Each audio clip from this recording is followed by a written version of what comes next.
Hi guys! Welcome to Bella's Hair Banding. At bago tayo mag-umpisa, again, i-analyze muna natin ang buhok ng ating client. And as we can see guys, ito po ay treated na masyado sa kulay. And ito rin po ay pina-curl niya before.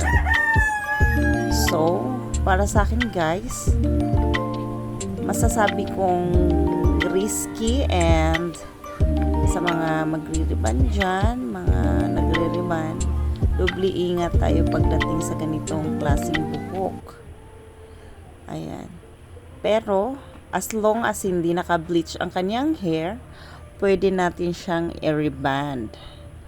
Ayan. So, ang nirecommend ko sa kanya ay reband with Brazilian blowout. And after 5 hours, ito na po yung kalabasan ng ating buhok. Ayan. Smooth, silky, shiny, and straight na ngayon ang kanyang hair.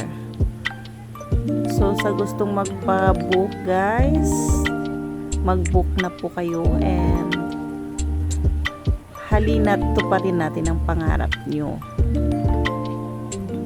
Gagawin ko po ang lahat ng aking makakaya. So, at your service, thank you guys for watching. Bye!